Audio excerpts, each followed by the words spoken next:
গ্রীষ্মকালের বিকেলবেলা মানেই একটা ঝড়ের আতঙ্ক। বৈশাখ, বিশেষ করে বৈশাখ এবং জ্যৈষ্ঠ মাস, যেখানে কালবৈশাখী ঝড়ের প্রায়শই দেখা মেলে। আর সেই কালবৈশাখী ঝড়ের তাণ্ডবে দেখুন কলা গাছগুলো কিভাবে ভেঙে গেছে এবং যেগুলো ভাঙেনি সেগুলো নুইয়ে পড়েছে। এই যে আমার সামনে দেখতে পাচ্ছেন, এই যে একটা কাঁদিযুক্ত কলা গাছ, সবে এখনো কাঁদি পড়া শেষ হয়নি, কিভাবে ভেঙে পড়ে আছে মাটিতে। এবং এই পাশেও আর একটি কলার গাছ আমরা দেখতে পাচ্ছি। এইখানে দেখুন, এই যে যেগুলো দাঁড়িয়ে আছে খুব ভালো অবস্থায় নেই। এই যে কৃষকের কিন্তু বেশ ক্ষতি হয়ে গেল এই ঝড়ের তাণ্ডবে। হয়তো এই কৃষক আগাম কোনো খুঁটির ব্যবস্থা করেনি, তাই কিন্তু তার গাছগুলো প্রায়শই ভেঙে গেছে।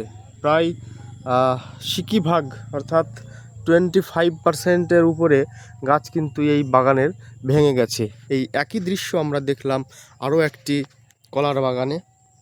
তো আজকে জ্যৈষ্ঠ মাসের 2 তারিখ, আমাদের এলাকায় প্রথম কালবৈশাখী ঝড়, যেটা গাছ ভাঙার ঝড়, যেটা আজকে প্রথম হলো, তাতেই কিন্তু কলা গাছগুলো ভেঙে গেছে।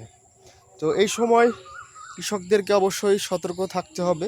প্রয়োজনে বাঁশের খুঁটি দিয়ে কলা গাছকে ঠেকিয়ে রাখতে হবে, বিশেষ করে যেই কলা গাছগুলোতে এখনও কাঁদি পড়ে গেছে সেই কলা গাছগুলো। নইলে কিন্তু এই ঝড়ের তাণ্ডব থেকে কলা গাছকে বাঁচানো খুবই মুশকিল। তো যে সমস্ত কলা চাষিরা কলার চাষ করেছেন, আপনারা সতর্ক হয়ে যান। প্রয়োজনে 2-1 দিনের মধ্যেই যতদূর সম্ভব কলা গাছগুলোতে ঠেক দেওয়ার ব্যবস্থা করুন। নাহলে কিন্তু কালবৈশাখী ঝড় আবার আসবে এবং আপনাদের কলা গাছগুলোকেও কিন্তু খুব সহজেই ভেঙে ফেলবে বা মাটিতে শুইয়ে দেবে। তো আজকের ভিডিওটি এই পর্যন্তই। দেখা হবে পরের ভিডিওতে।